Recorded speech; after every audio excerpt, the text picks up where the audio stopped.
Sheryl, such a pleasure to be here with you. There's a Vancouver connection in a funny way, and that's Sarah McLaughlin lives Oh here. yeah, love Sarah. Yeah, in fact, that was one of the greatest touring experiences, and actually one of the greatest musical experiences I've had since I've been around. And she really accomplished something with that tour, just pulling so many great artists together, even though they were female, still just great artists, and combining it with philanthropic work. It was really a genius thing that she did. It actually was a benchmark when you think about it for a lot of concerts that followed. It was the first time, shall I use this term, an all-woman cast we had ever gone out like Yeah, that. yeah, and actually before that point, promoters were really reticent to ever have more than one woman on a bill because they felt like it didn't sell tickets, and she really defied that. So I think she made our point for all of us. It sounds like the same old BS that I had in radio, where they thought, women wouldn't listen to women on the air. Could you believe that? Yeah, and they don't believe that men will listen to women, and that's just absolutely not true. So, It is absolutely wrong.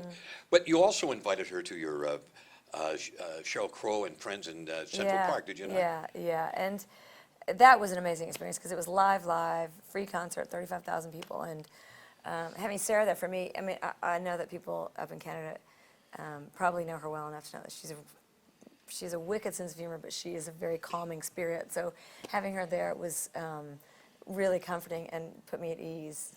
We're very proud of the fact that, she's from here and Yeah, we you love her should music. be. Oh, we Yeah. are. You kidding? Yeah, because I think she's a consummate artist, and also she leads a pretty admirable life, I think.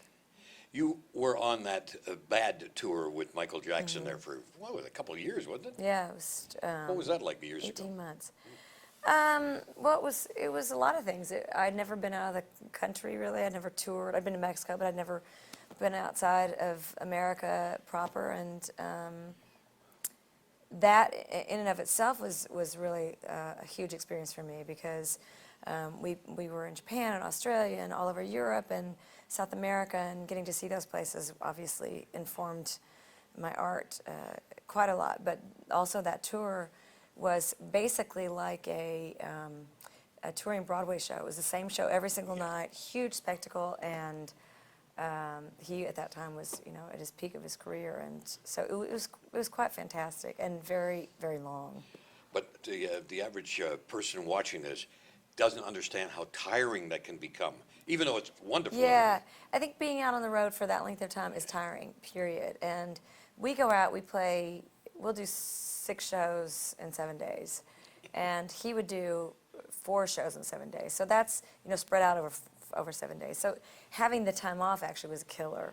It's great to just be somewhere and get the job done, but having time off actually made it seem very long. But it's a little bit of a penalty to pay for all of what you do. Yeah, being gone is hard, especially as I've gotten older. It's harder for me to be away from family and friends, and you really you lose your bearings a little bit, but you also lose touch with people. Everybody's lives go on when you're not around.